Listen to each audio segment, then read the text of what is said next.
जब से सीता इस लंका में आई है तब से मेरा सारा आराम हराम हो गया।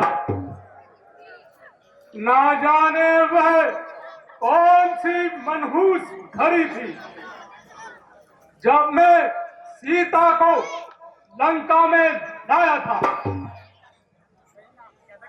मैंने जिसे अमृत समझा वह तो विष निकली। धोखा हुआ, कपट हुआ।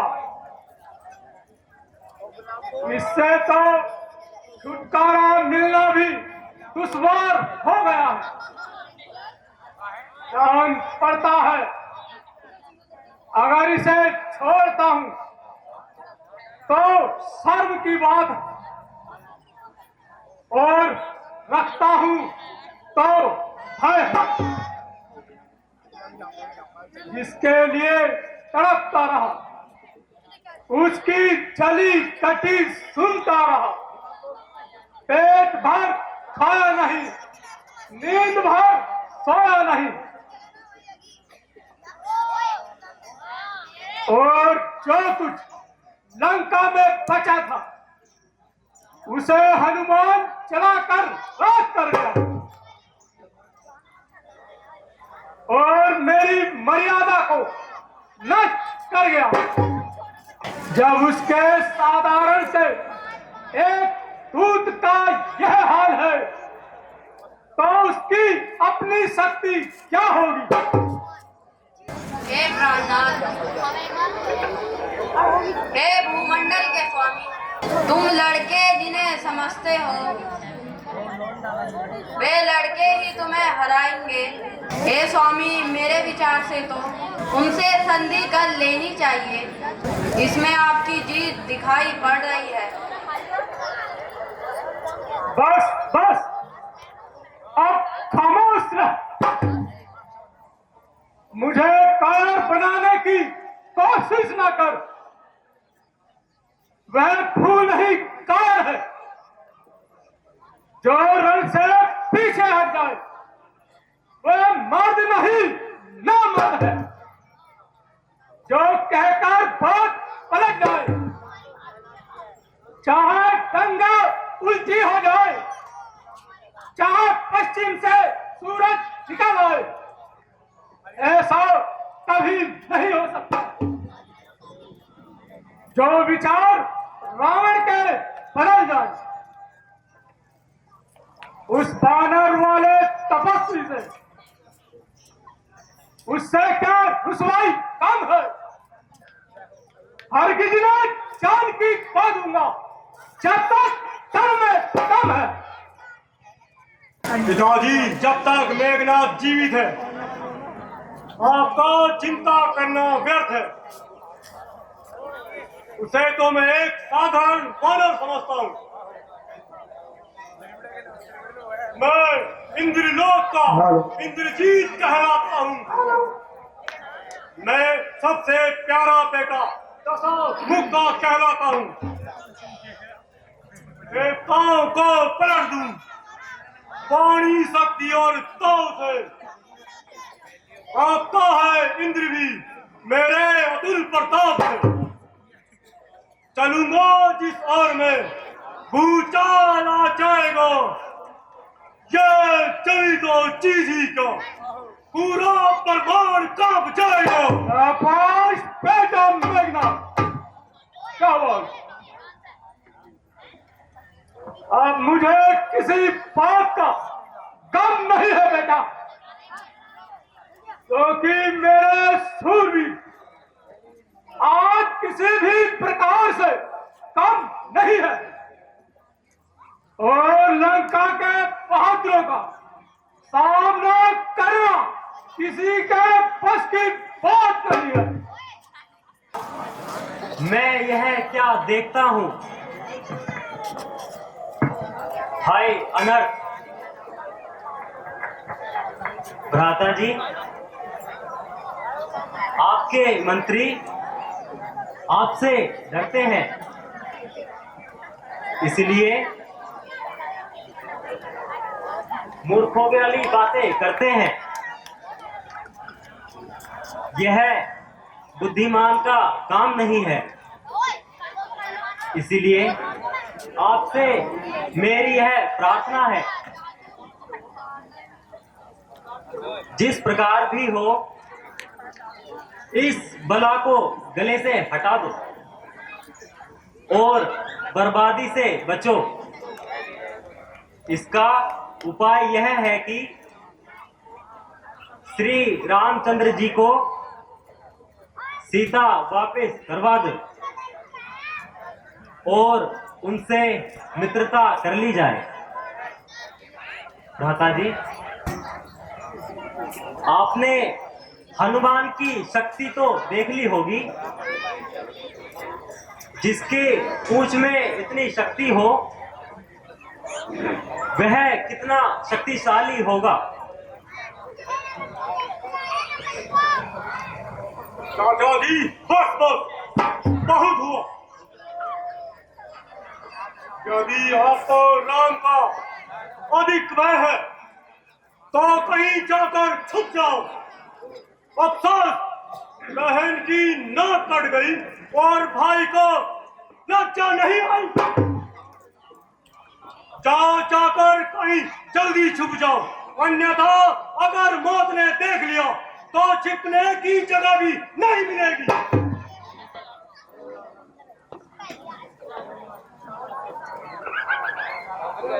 अरे ओ नादान बालक, इस प्रकार जवान क्यों चला रहा है और पृथ्वी आकाश को एक कर रहा है? बिलाट भर का लड़का और हाथ भर की जुबान उस समय कहां गए थे?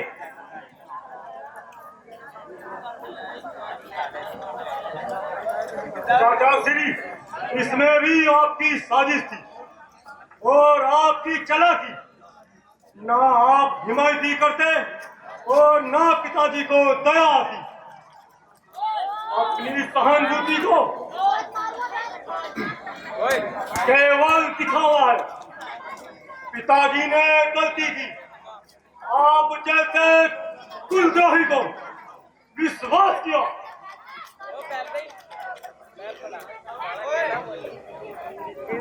भाई साहब, आप देखते हैं कल का लड़का मुझे कितनी सख्त बातें बता रहा है।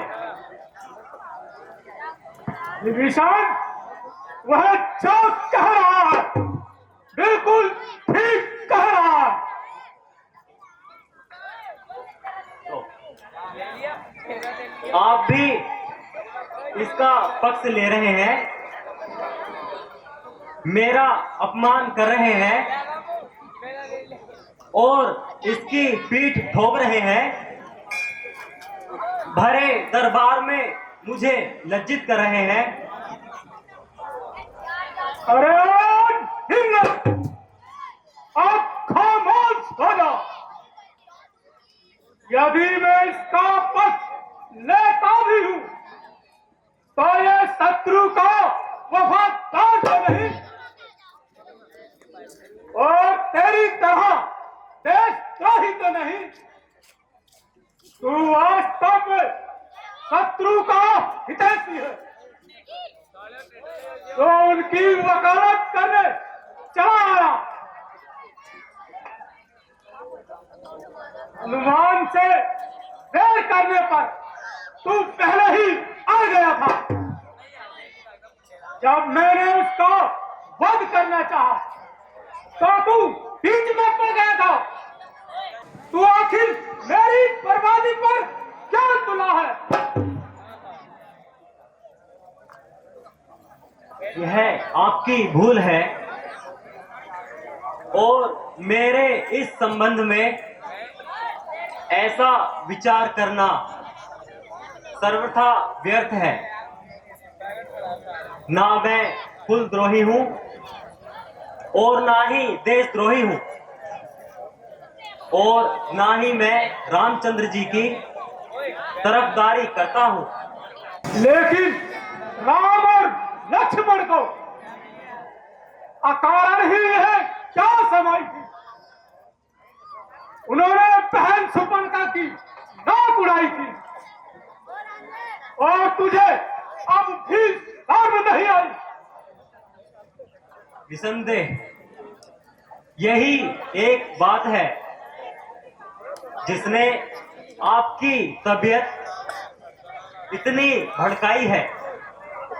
वास्तव में सुपर्णखा ही उनके सिर चढ़ी थी। शर्म शर्म, धिक्कार धिक्कार।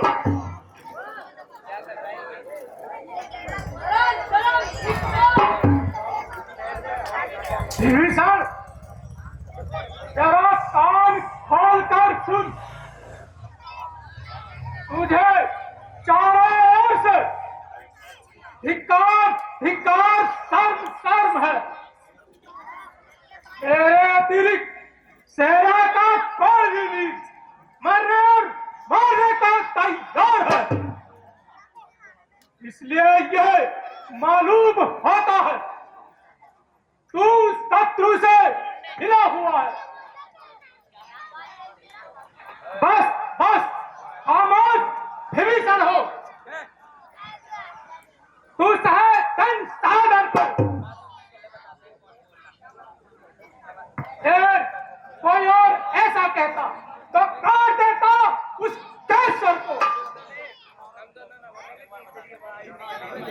अरे कुलद्रोही, कायर, कुमति, दूर हो जाओ मेरी नजरों से।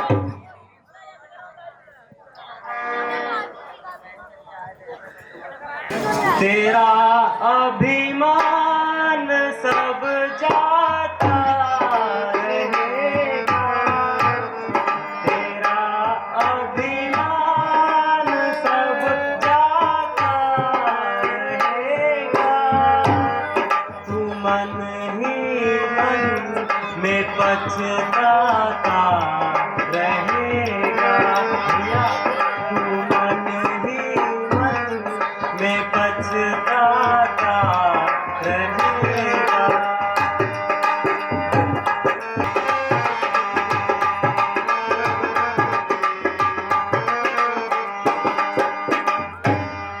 यूं समझाने से निकलेगा न कुछ का। यूं समझाने से निकलेगा न कुछ का। समय जब हाथ से जाता रहेगा। भैया, समय जब हाथ से जाता रहेगा।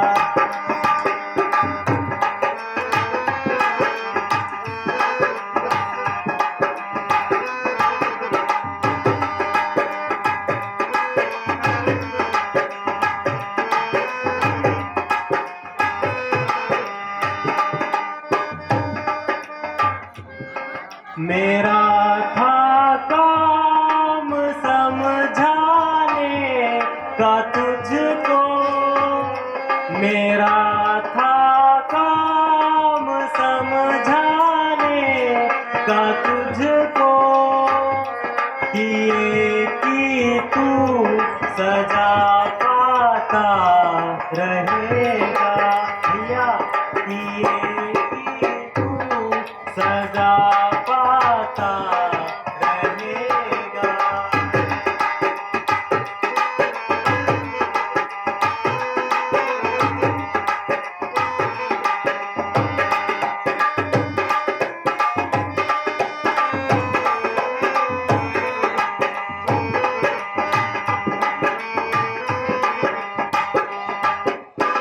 होनी जब सर पर आती है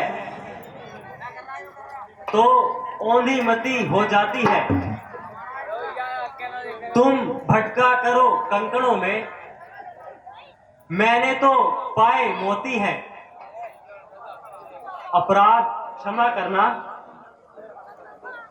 मैं होकर जो कठोर चला, लंका है स्वीकार तुम्हें, मैं रामचंद्र जी की ओर चला। क्या दूर हो जाओ मेरी नजरों से।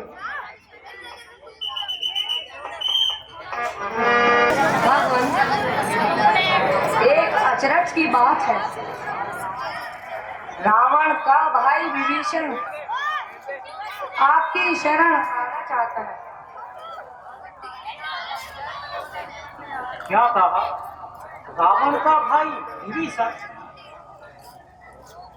हाँ भगवान विभीषण।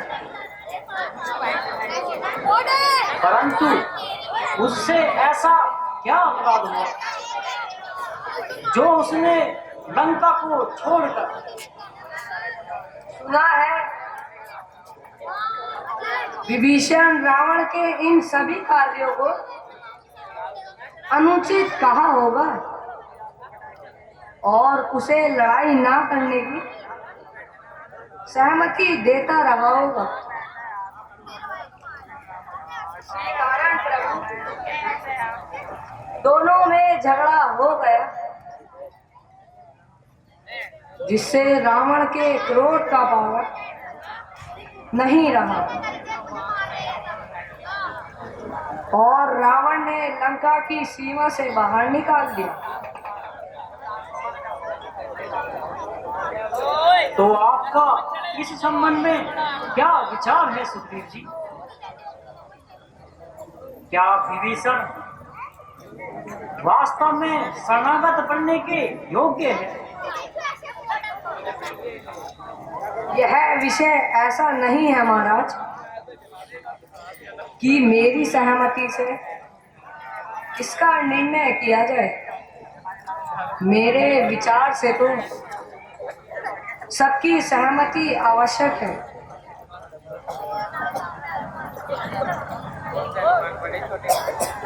मेरे विचार से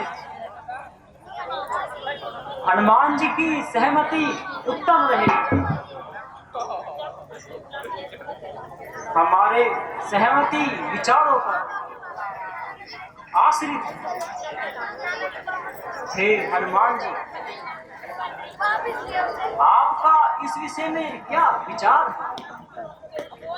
क्या विभीषण वास्तव में विश्वास करने योग्य है?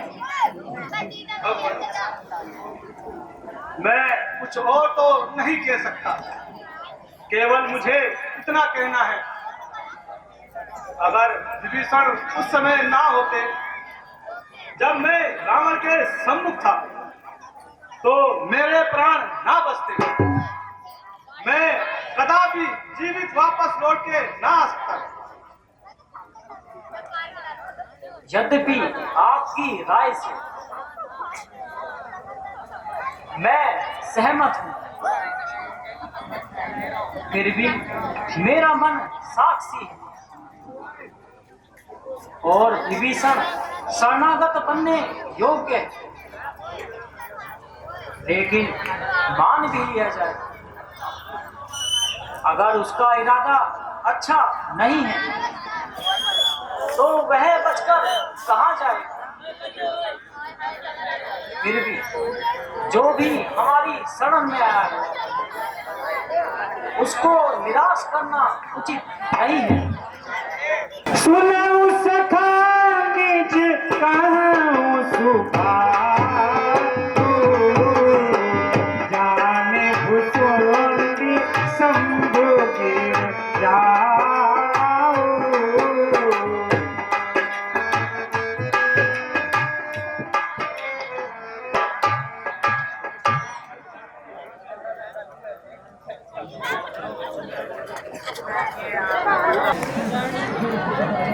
प्यारे विभीषण, आप मुझे लज्जित ना करें। भगवान, जैसे मैंने आपका नाम सुना था, अपने प्रभु को उससे बढ़कर पाया है जिसने अपने शत्रु के भाई को गले लगाया है। प्रतिज्ञा करता हूँ आपके सत्कार को कभी ना भूलूंगा। विभीषण, मैं आपका सत्कार करने योग्य कहाँ हूँ? राम तो केवल दुखी मनुष्यों को सहानुभूति देना अपना कर्तव्य समझते हैं, परंतु आप जैसा मनुष्य जिसने अपने सगे भाई को परवाह न करते हुए हनुमान को छुड़वाया था। भगवान,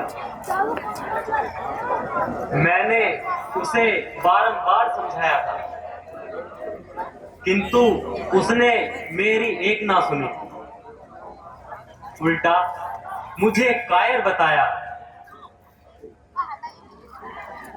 आखिर जब उसने मेरी एक ना सुनी तो मैं विवश होकर उसका साथ छोड़कर आपके पास चला आया और आपकी शरण में आ गया। मेरी ओर से रावण और रावण की ओर से मर चुका हूं। भाई विभीषण, आज से आपको लंकापति की पदवी देते हैं।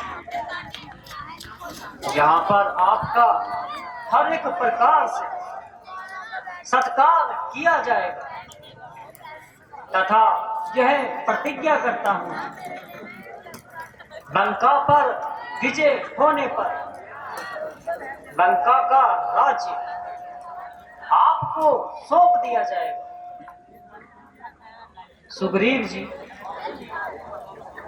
आप विभीषण के विश्राम का प्रबंध कीजिए। जैसी आज्ञा हो।